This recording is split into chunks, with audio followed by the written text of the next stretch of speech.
दोस्तों स्वागत है आप सभी का क्लास 12th के फिजिक्स के पहले अध्याय के सीरीज में। और आज के सीरीज में जो हमारा टॉपिक है वो है सतत आवेश वितरण।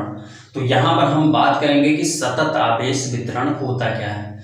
दोस्तों सतत आवेश वितरण क्या होता है कि जैसे मान लीजिए कि कोई एक चालक पदार्थ है और उसको आवेशित किया जाता है और आवेशित करने पर उस चालक पदार्थ पर समान रूप से आवेश वितरित हो जाते हैं, तो वो हमारा कहलाता है सतत आवेश वितरण। यहां पर हम लिखते हैं कि यदि किसी चालक को आवेशित किया जाता है और उस चालक पर आवेश समान रूप से वितरित हो जाते हैं, सतत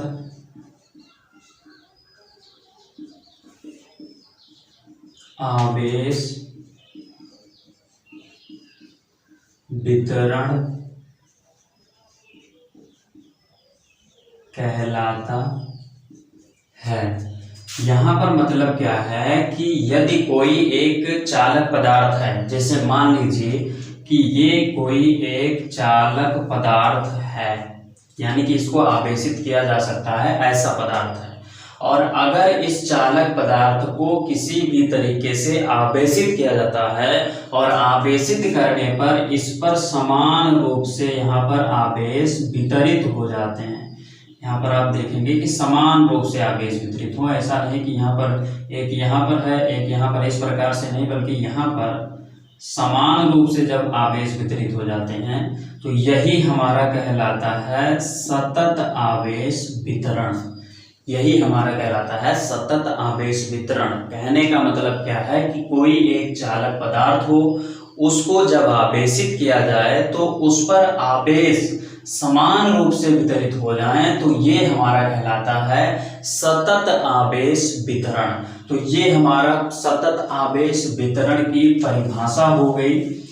अब यहाँ पर हम आपको बताएंगे कि सतत आवेश वितरण जो होता है वो 3 प्रकार का होता है, जिसमें से हमारा पहला है रैखिक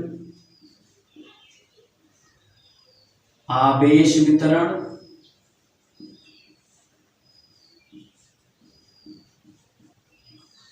दूसरा है पृष्ठीय आवेश वितरण,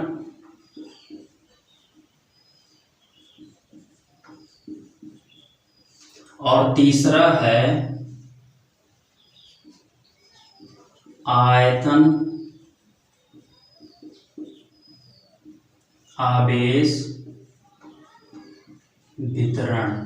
यहाँ पर ये जो हमारा सतत आवेश वितरण है ये 3 प्रकार के होते हैं, जिसमें से हमारा पहला है रैखिक आवेश वितरण, दूसरा है पृष्ठीय आवेश वितरण और तीसरा है आयतन आवेश वितरण। अब यहाँ पर हम एक एक कर इस रैखिक आवेश वितरण के बारे में जानेंगे, पृष्ठीय आवेश वितरण के बारे में जानेंगे और आयतन आवेश वितरण के बारे में यहाँ पर जानेंगे। तो यहाँ पर हम पूरा मिटा देते हैं, क्योंकि यहाँ पर ये पूरा व्हाइट बोर्ड लेगा एक टॉपिक, तो ये पूरा हम यहाँ से इसको मिटा देते हैं। और यहाँ पर हम सबसे पहले बात करते हैं रैखिक आवेश वितरण के बारे में। तो यहाँ पर हम लिखते हैं रैखिक आवेश वितरण। रैखिक आवेश वितरण की सबसे पहले यहाँ पर हम परिभाषा लिखेंगे। और परिभाषा हमारा यहाँ पर होगा कि यदि किसी रैखिक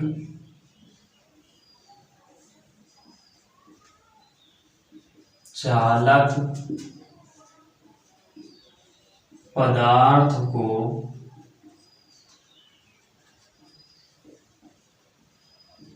आवेशित किया जाता है और उस रैखिक चालक पदार्थ पर आवेश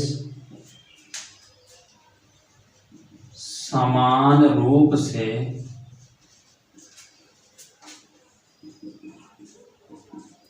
वितरित हो जाता है।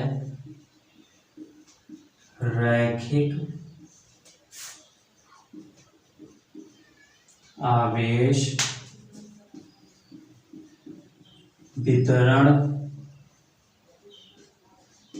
कहलाता है। कहने का मतलब क्या है कि कोई एक रैखिक चालक पदार्थ हो, जैसे कि यहाँ पर अगर हम पहला कोई चालक पदार्थ ले लें तो मान लेते हैं कि यहाँ पर हम एक तार ले लेते हैं। ये एक हमने तार ले लिया, ये जो तार है इस पर मान लेते हैं समान रूप से आवेश यहाँ पर वितरित है, और इस पर जो आवेश है उसको हम मान लेते हैं Q है, और जो इसकी लंबाई है वो हम मान लेते हैं L है। तो ये जो हमारा तार होगा और इस पर जो समान रूप से आवेश वितरित होंगे तो ये हमारा रैखिक आवेश वितरण कहलाएगा। और ऐसे ही अगर हम कोई एक यहाँ पर आवेशित वलय ले लें, आवेशित वलय को अगर आप नहीं समझ पा रहे हैं तो वलय मतलब आप एक अंगूठी पहनते होंगे रिंग, तो रिंग वो आवेशित वलय की तरह होता है, वलय की तरह होता है। तो वलय कुछ इस प्रकार से होता है और इसके पृष्ठ पर यहाँ पर समान रूप से आवेश वितरित हो, तो ये क्या है, एक रैखिक आवेश वितरण है। और इस पर जो आवेश है उसको भी यहाँ पर मान लेते हैं कि Q है, और इसकी जो त्रिज्या है वो R है। तो यहाँ पर अगर इसको हमको रैखिक बनाना है तो यहाँ पर क्या करना होगा, यहाँ पर इसको करना होगा हमको यहाँ पर सीधा, यहाँ से मान लीजिए कि यहाँ से इसको हम कट कर देंगे, और कट कर कर जब इसको सीधा करेंगे तो ये पूरा एक तार के रूप में हो जाएगा। यहाँ पर कुछ इस प्रकार से ये हो जाएगा, ये कुछ इस प्रकार से हो जाएगा, और इस पर भी यहाँ पर आवेश जो है समान रूप से वितरित होंगे, और इस पर जो आवेश होगा वो हमारा Q होगा। लेकिन यहाँ पर जो इसकी लंबाई होगी वो इस जो हमारी वृत्त के नुमा जो संरचना है, अर्थात ये जो वलय है इसके परिधि के बराबर होगा। तो परिधि इसका क्या हो जाएगा, 2πr, इसका जो परिधि होगा वो क्या होगा 2πr। तो इसकी जो लंबाई हो जाएगी वो हमारी हो जाएगी 2πr। तो ये हमारा है रैखिक वितरण के उदाहरण। तो ये हमारे रैखिक वितरण के उदाहरण हो गए। अब यहाँ पर हम बात करेंगे रैखिक आवेश घनत्व के बारे में। तो यहाँ पर हम हेडिंग डालते हैं रैखिक आवेश घनत्व। रैखिक आवेश घनत्व, रैखिक आवेश घनत्व क्या होता है इसको जानते हैं। किसी रैखिक चालक पदार्थ के एकांक लंबाई में उपस्थित आवेश रैखिक आवेश घनत्व कहलाते हैं। इसे लैम्डा से निरूपित करते हैं। यहां पर हमने क्या लिखा कि किसी रैखिक चालक पदार्थ के एकांक लंबाई में उपस्थित आवेश रैखिक आवेश घनत्व कहलाते हैं। इसे लैम्डा से निरूपित किया जाता है, अर्थात यहाँ पर लैम्डा बराबर होता है हमारा, यहाँ पर लैम्डा बराबर हो जाएगा आवेश बटे लंबाई। ये हमारा हो जाएगा लैम्डा बराबर, यानी कि रैखिक आवेश घनत्व बराबर आवेश बटा लंबाई। अब यहाँ पर ये जो हमारा भाग है, यानी कि ये जो हमारा तार है, इस पर अगर हम रैखिक आवेश घनत्व की बात करें तो इस पर रैखिक आवेश घनत्व हो जाएगा, यहाँ पर वो हो जाएगा लैम्डा बराबर Q अपान L। क्यों? क्योंकि यहाँ पर आवेश जो है वो Q है और जो इसकी लंबाई है तार की वो L है, और इसका जो मात्रक हो जाएगा वो हो जाएगा कूलाम प्रति मीटर। ये क्या हो जाएगा इसका मात्रक? आवेश का मात्रक कूलाम और प्रति, और यहाँ पर जो लेंथ है अर्थात लंबाई का जो मात्रक होगा वो मीटर हो जाएगा। तो यहाँ पर ये मान हो जाएगा, और यहाँ पर अगर हम इसकी बात करें तो यहाँ पर जो इसका मान हो जाएगा, यहाँ पर जो रैखिक आवेश घनत्व का मान होगा अर्थात लैम्डा का मान होगा वो क्या होगा Q अपान 2 पाई r। 2 पाई r यहाँ पर हो जाएगा क्योंकि यहाँ पर इसकी जो लंबाई है वो क्या है 2 पाई r है, और कुल मिलाकर जो इसका मात्रक हो जाएगा कूलाम प्रति मीटर हो जाएगा। तो ये हमारा हो गया रैखिक आवेश घनत्व। अब हम यहाँ पर बात करेंगे कि जैसे कि मान लीजिए कि ये एक रैखिक आवेश घनत्व है, यानी कि रैखिक आवेश वितरण है, और इस चालक से यानी कि इस चीज से किसी परीक्षण आवेश पर लगने वाले बल को कैसे निकाला जाएगा उसके बारे में यहाँ पर हम बात करेंगे। तो सबसे पहले यहाँ से हम इस चीज को मिटा दे रहे हैं, यहाँ पर ये चीज यहाँ से हम मिटा दे रहे हैं, और उसके बाद में एक परीक्षण आवेश को लेकर कैसे इनके बीच बल लगेगा उसके बारे में बात करेंगे। तो यहाँ पर अगर हम बात करें तो मान लेते हैं कि ये एक हमारा रैखिक आवेश वितरण है, अर्थात इस पर प्लस प्लस प्लस प्लस समान रूप से वितरित हैं, और साथ में इस पर जो आवेश है वो Q है, इस पर जो आवेश है वो Q है। उसके बाद में मान लेते हैं कि कोई एक बिंदु यहाँ पर है और ये है परीक्षण आवेश Q0।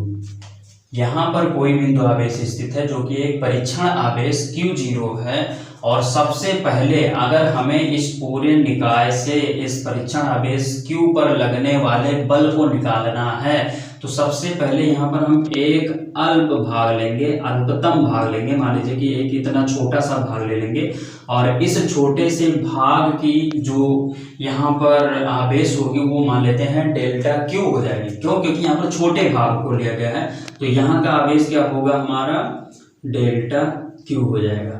ये जो हमारा आवेश होगा ये इतने भाग का, ये हमारा आवेश डेल्टा Q हो जाएगा। तो यहाँ पर क्या होगा कि यहाँ से जो बीच की इसकी दूरी है इसको मान लेते हैं हम r, इसके बीच की जो दूरी है वो क्या है r है। तो यहाँ पर अगर हम बल को लिखें तो यहाँ पर क्या हो जाएगा डेल्टा F, क्योंकि यहाँ पर छोटे तौर पर बात की जा रही है, अर्थात एक छोटे भाग से इस परीक्षण आवेश पर लगने वाले बल को निकाला जा रहा है। तो यहाँ पर डेल्टा F इजिकल टू हो जाएगा 1/4 पाई एप्सिलॉन नॉट Q1 हमारा क्या हो जाएगा Q0, अर्थात यहाँ पर Q0 हो जाएगा। पहला आवेश हमारा ये Q0 है, और Q2 हमारा क्या है डेल्टा Q, तो यहाँ पर डेल्टा Q हो जाएगा बटे बीच की दूरी का वर्ग अर्थात r², और यहाँ पर एक r कैप हो जाएगा। r कैप दर्शाएगा डायरेक्शन को कि किस दिशा में बल लग रहा है, उस चीज को ये दर्शा रहा है। तो इतनी चीज हो गई। ये जो हमारा बल है ये इस अल्पतम यानी कि ये इस छोटे भाग पर छोटे भाग से इस परीक्षण आवेश Q0 पर लगने वाला बल है। अब यहीं पर अगर हम इस चीज को आगे बढ़ाकर और सरल करें इस चीज को, तो यहां से हम DF इजिकल टू Q0 एक परीक्षण आवेश है, अर्थात इसको हम यहाँ पर कांस्टेंट मान लेते हैं, क्योंकि Q0 बहुत छोटी सी बात हो रही है उसकी, तो वो एक तरीके से कांस्टेंट है, तो इसको हम बाहर कर लेते हैं 4πε0, ये इतना हो जाएगा। और डेल्टा Q लिखा है, डेल्टा Q की अगर बात हो रही है, तो अगर जैसे कि एक अल्पतम भाग की, अर्थात ये जो है इस क्षण का अगर छोटा छोटा भाग में तोड़ दिया जाए इसको, तो इसका जो आवेश हो जाएगा वो क्या हो जाएगा, डेल्टा Q। डेल्टा Q क्यों हो गया, क्योंकि इसको छोटे छोटे भागों में तोड़ दिया गया। और जो इसकी लंबाई हो जाएगी, लंबाई अभी बड़ी थी लेकिन छोटे भागों में तोड़ा गया, तो इसका जो लंबाई होगा वो क्या हो जाएगा, डेल्टा L। तो यहाँ पर जो लेमडा का मान होगा वो क्या होगा, डेल्टा Q अपान डेल्टा L। और अगर हम यहाँ पर डेल्टा Q का मान निकाल लें, तो यहाँ पर क्या मिलेगा, लैम्डा DL, ये मिलेगा हमको या नहीं मिलेगा, यानी कि ये जो डेल्टा L है इस तरफ गुणा हो जाएगा और डेल्टा Q बराबर लैम्डा DL मिल जाएगा। तो यहाँ से अगर हम देखें, अर्थात यहाँ पर भी अल्प की बात हो रही है, अर्थात छोटे भाग की बात हो रही है, तो यहाँ से क्या है, डेल्टा Q जो है इसके स्थान पर हम क्या लिख सकते हैं, लैम्डा DL। तो यहाँ पर जैसे छोटे तौर की बात हो रही है, तो यहाँ पर भी तो वही लागू होगा। तो यहाँ से क्या हो जाएगा, ये जो हमारा ये जो भाग है DQ यानी डेल्टा Q, इसके स्थान पर क्या हो जाएगा, लैम्डा डेल्टा L अपान R स्क्वायर R कैप। ये इतनी बात आपको समझ में आ गई होगी। अब ये जो है हमारा, इसको हम यहाँ पर x मान लेते हैं, ये जो हमारा है ये इस अल्प भाग द्वारा इस परीक्षण आवेश पर लगने वाला बल है। लेकिन अगर हमको इस पूरे निकाय की बात की जा रही है, पूरे निकाय द्वारा लगाए गए बल को अगर निकालना है, तो इसका हम समाकलन कर देंगे। तो समाकलन जब करेंगे तो यहाँ पर हमको क्या मिलेगा, यहाँ पर मिलेगा DF, यहाँ से D हट जाएगा, क्योंकि जब हम समाकलन करेंगे तो DF हट जाएगा। और समाकलन की बात छोड़िए, जब हम इस पूरे भाग से बात करने लगे तो यहाँ पर एक बड़े भाग हो गए, अभी तक हम अल्प भाग की बात कर रहे थे, तो यहाँ पर F इजिकल टू हो जाएगा Q0 को कांस्टेंट माना जाएगा, क्योंकि यहाँ पर ये बहुत छोटा सा परीक्षण आवेश है। उसके बाद में यहाँ पर क्या है, 4πε0, और यहाँ पर ये हो जाएगा। और जो यहाँ पर डेल्टा L है, ये आगे हम इसको लिखेंगे लैम्डा अपान R स्क्वायर हो जाएगा, और यहाँ पर हो जाएगा हमारा R कैप DL। ये जो हमारा है, ये जो हमारा पूरा भाग आया, ये जो बल आया, ये इस पूरे परीक्षण आवेश के द्वारा ये जो पूरा हमारा निकाय है, इस पूरे निकाय के द्वारा इस परीक्षण आवेश पर लगने वाला बल है। तो ये चीज यहां से हमको मिल गया। तो ये पूरा हमारा था रैखिक आवेश वितरण की बात। अब हम यहाँ पर बात करेंगे पृष्ठीय आवेश वितरण के बारे में। तो इसको पूरा हम यहाँ से मिटा दे रहे हैं, और अब हम बात करेंगे पृष्ठीय आवेश वितरण के बारे में।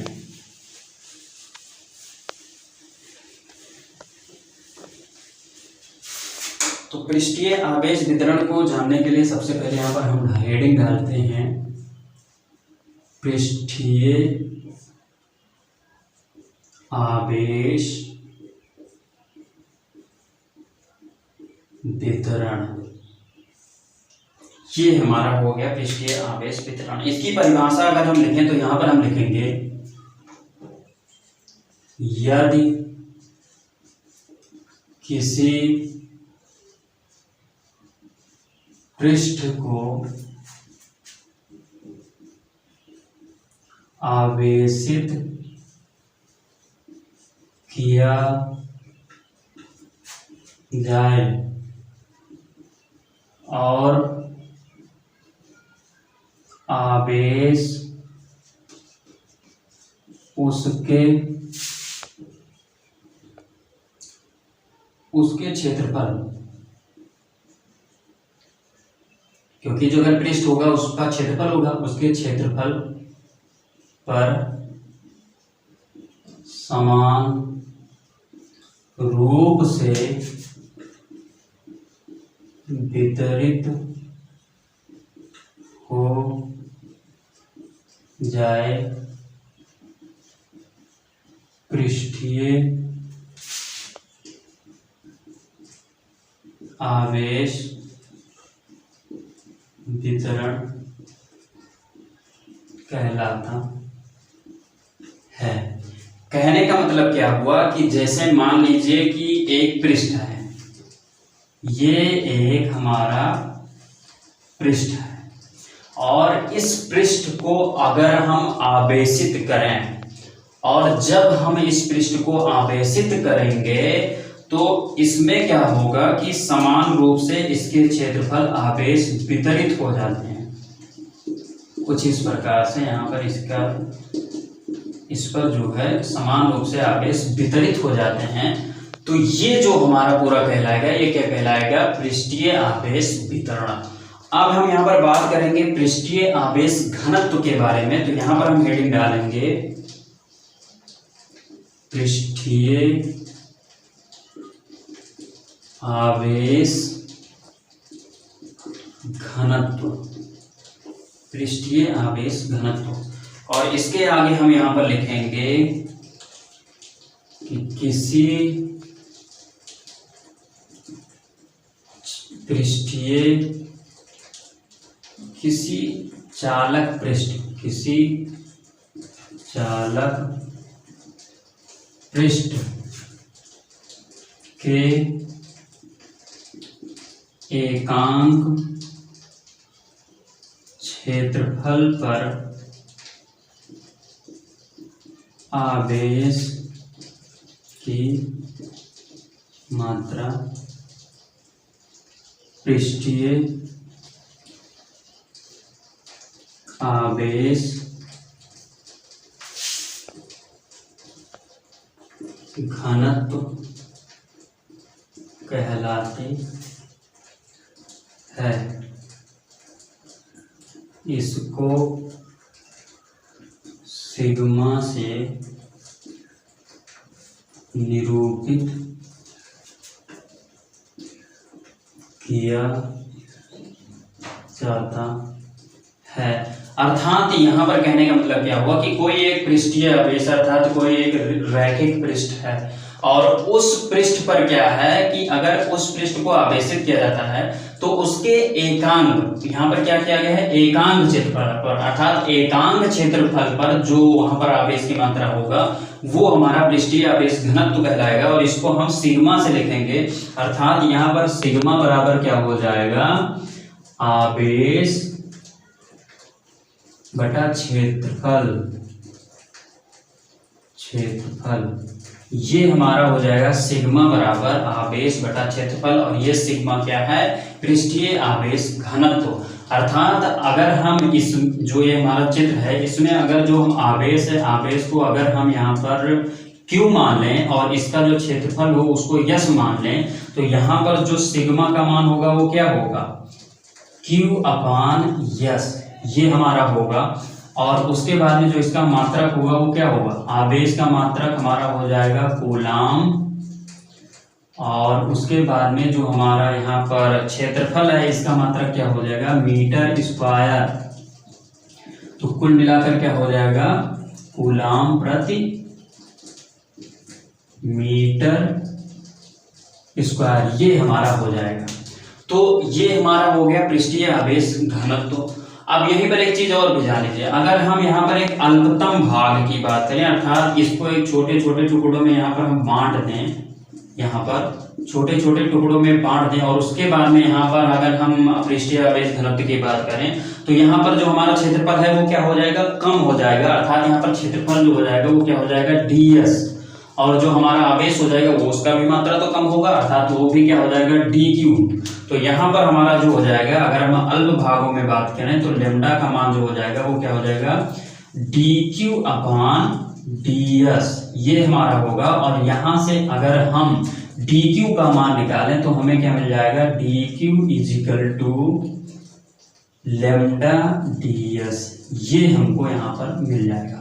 तो ये इतनी बात हो गई। अब जैसे हमने रैखिक आवेश वितरण में वहां पर हमने एक परीक्षण आवेश को लेकर बल की बात की थी, ठीक इसी प्रकार से यहाँ पर भी हम एक परीक्षण आवेश को लेंगे और वो यहाँ पर भी बल की बात करेंगे। तो यहाँ पर हम इस चीज को यहाँ से मिटा दे रहे हैं और फिर बल की बात यहाँ पर भी हम करते हैं।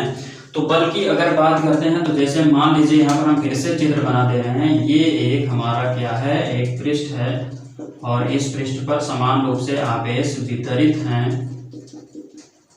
और अगर इस पृष्ठ से मान लीजिए कि यहाँ पर कोई एक क्या है, परीक्षण आवेश Q0 है इस पृष्ठ से और इसकी जो दूरी है उसको हम मान लेते हैं r है, दूरी जो है वो उसको हम मान लेते हैं r है।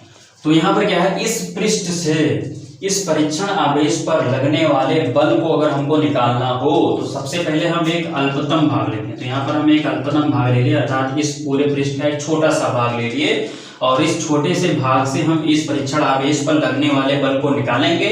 उसके बाद समाकलन कर देंगे, पूरे पृष्ठ के द्वारा लगाया गया बल यहाँ पर आ जाएगा। तो यहाँ पर हम क्या करेंगे, इस चीज को यहाँ पर लिखते हैं। तो यहाँ पर जैसे देखो यहाँ पर अल्पतम भाग की बात की गई, तो यहाँ पर हमने क्या किया था, छोटे छोटे टुकड़ों में यहाँ पर बांटा था, तो अल्पतम भाग की यहाँ पर भी बात की गई थी। तो यहाँ पर जब बात की जाएगी तो यहाँ पर जो आवेश का मान हो जाएगा वो क्या होगा, डी क्यू हो जाएगा। यहाँ पर क्या हो जाएगा, डी क्यू हो जाएगा। ये जो क्योंकि छोटे भाग की बात की जा रही है ना, तो यहाँ पर डी एफ बराबर हमारा क्या हो जाएगा, 1/4 पाई एप्सिलॉन नॉट। Q1 क्या है, यहाँ पर Q0 है, तो यहाँ पर हम Q0 लिखेंगे और जो हमारा दूसरा आवेश क्या है वो DQ है बटा हमारा R स्क्वायर हो जाएगा, दूरी R है और यहाँ पर R कैप हो जाएगा। ये इतनी बात हो गई। अब यहाँ पर क्या है कि चूंकि यहाँ पर DQ है तो DQ को हम क्या लिख सकते हैं, DQ बराबर लैम्डा DS। क्यों, क्योंकि यहाँ पर एक छोटे भाग की बात की जा रही है और छोटे भाग को हमने यहाँ पर भी किया था तो ये हमको मिला था। तो यहाँ पर क्या हो जाएगा, DF इजिकल टू Q0 का यहाँ पर हम कर लेते हैं बटे 4 पाई एप्सिलॉन नॉट और यहाँ पर DQ के स्थान पर क्या लिख देंगे हम, डेल्टा लैम्डा DS। तो यहाँ पर क्या हो जाएगा, लैम्डा DS। सॉरी यहाँ पर आप देखिए, यहाँ पर लैम्डा नहीं होगा बल्कि यहाँ पर क्या होगा, सिग्मा। यहाँ पर क्या होगा, सिग्मा। ये चीज ध्यान में रखना है क्योंकि लैम्डा जो है वो आपका रैखिक पृष्ठीय आवेश में जो घनत्व था उसका था। यहाँ पर सिग्मा की बात होगी तो यहाँ पर सिग्मा हो जाएगा। तो यहाँ पर लैम्डा के स्थान पर क्या होगा, सिग्मा होगा। तो जब सिग्मा यहाँ पर हो जाएगा तो बटे में ये R स्क्वायर और R कैप हो जाएगा। इतनी बात आपकी हो गई। अब जब इतनी बात आपकी क्लियर हो गई तो अब क्या है कि चूंकि ये जो हमारा है, ये इसको हम पूरा यक्स मान ले रहे हैं, ये हमारा इस अल्पतम भाग द्वारा यानी इस पूरे निकाय के अल्पतम भाग द्वारा इस परीक्षण आवेश पर लगाया गया बल है। अब अगर हमें पूरे इस निकाय द्वारा लगाए गए बल को ज्ञात करना है तो यहाँ पर क्या होगा, इसका हम समाकलन कर देंगे और यहाँ पर यफ हो जाएगा क्योंकि अब पूरे भाग की बात की जा रही है यानी अल्प भाग की बात नहीं की जा रही। तो Q0/4 पाई एप्सिलॉन नॉट हो जाएगा और यहाँ पर जब हम इसका इंटीग्रेशन करेंगे अर्थात इसका समाकलन करेंगे तो यहाँ पर देखो, यहाँ पर क्या बचेगा, सिग्मा यहाँ पर हम कर देते हैं बटे R स्क्वायर कर देंगे और R कैप यहाँ पर DS हो जाएगा। ये जो हमारा पूरा आया ये क्या है, ये इस पूरे पृष्ठीय आवेश निकाय जो है ये इसके द्वारा इस परीक्षण आवेश पर लगाया गया बल है। तो ये चीज आपका कंप्लीट हो गया।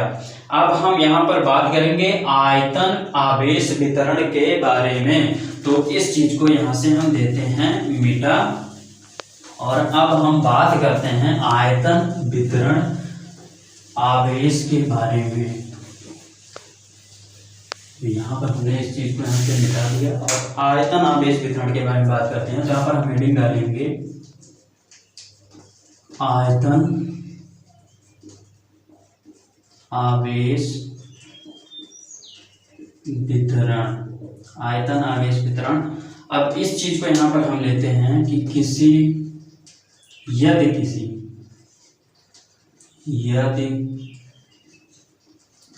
किसी चालक पदार्थ को आवेशित किया जाता है और आवेश उसके आयतन पर समान रूप से वितरित हो जाता है। आयतन आवेश वितरण कहलाता है। ये चीज हमारा क्या है, यदि किसी चालक पदार्थ को आवेशित किया जाता है और आवेश उसके आयतन पर समान रूप से वितरित हो जाता है तो आयतन आवेश वितरण कहलाता है। यानी कि अब यहाँ पर उस पदार्थ की बात होगी जिसमें आयतन हो। जैसे यहाँ पर हम एक वर्ग ले लें, यहाँ पर ये जो हमारा है ये हमने ले लिया और इस पर इसके अगर हम आयतन की बात करेंगे, ये इसका जो आयतन यहाँ पर है उसको हम मान लेते हैं क्या है, यहाँ पर v है और जो आवेश है आवेश को यहाँ पर हम q मान लेते हैं और आवेश यहाँ पर समान रूप से यहाँ पर वितरित है। समान रूप से वितरित का मतलब क्या हुआ कि यही चीज आपके सतत आवेश वितरण को दर्शाता है। समान रूप से आवेश जो वितरित होता है यही। तो यहाँ पर मान लीजिए कि समान रूप से आवेश वितरित है और ये एक हमारा वर्ग है जिसका यहाँ पर आयतन क्या है v है और जो इस पर आवेश है वो q है। अब अगर हम यहाँ पर आवेश वितरण घनत्व को बात करें, यानी कि यहाँ पर हम आयतन आवेश घनत्व की बात करें तो यहाँ पर क्या होगा कि किसी चालक पदार्थ के एकांक आयतन में उपस्थित आवेश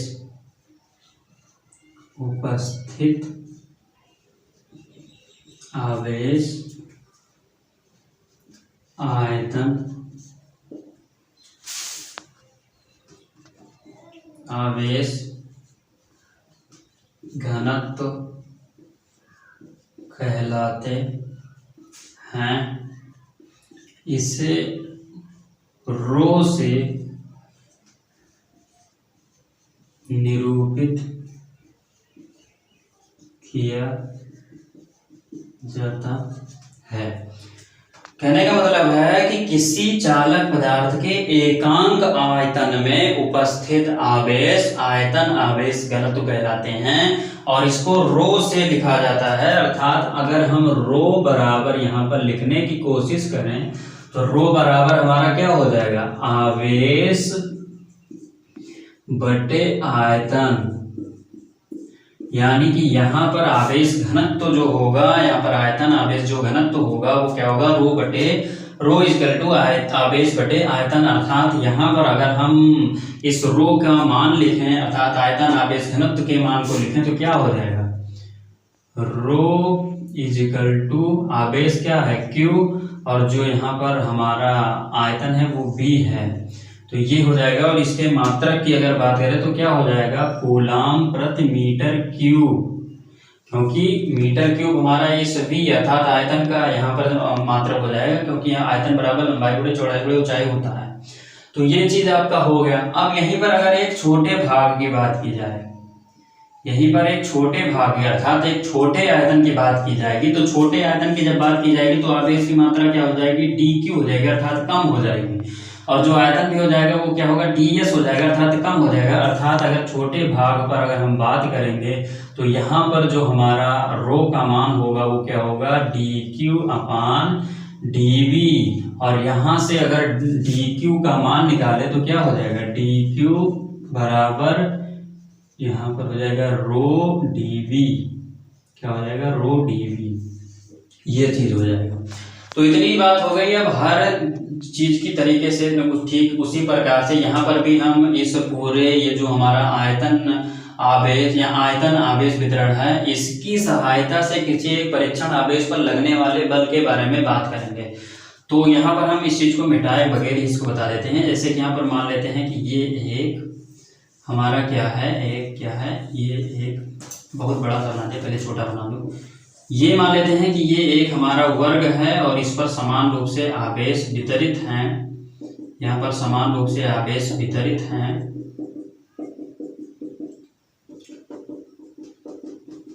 समान रूप से आवेश वितरित है मान लीजिए, और यहाँ पर कोई एक बिंदु आवेश है और ये क्या है, परीक्षण आवेश है Q0। ये क्या है, Q0। और अगर हमको इस पूरे परीक्षण आवेश यानी कि जो हमारा पूरा निकाय है, इस निकाय से इस परीक्षण आवेश पर लगने वाले बल को निकालना है, तो इसके लिए क्या होगा कि यहाँ पर हम एक अल्पतम भाग लेंगे, यानी कि इस पूरे आयतन का एक छोटा सा भाग लेंगे और इस छोटे से भाग के बीच की दूरी जो है उसको, जो यहाँ से बीच की दूरी इसकी जो है उसको हम r मान लेते हैं, और ये इस आयतन के कारण इस पर लगने वाले बल को ज्ञात कर लेंगे इस अल्पतम भाग के द्वारा। फिर उसके बाद में समाकलन करते ही पूरे का आ जाएगा। तो यहाँ पर क्या होगा, इस अल्पतम भाग की बात की जा रही है, तो यहाँ पर इस पर जो आवेश होगा वो क्या होगा, dq, और जो इसका आयतन होगा वो होगा ds। ये चीज नोट कर लीजिएगा। तो अब क्या है, अब यहाँ पर अगर हम f को लिखें तो f क्या हो जाएगा, f इजिकल टू 1/, और यहाँ पर df होगा 4 पाई एप्सिलॉन नॉट Q0।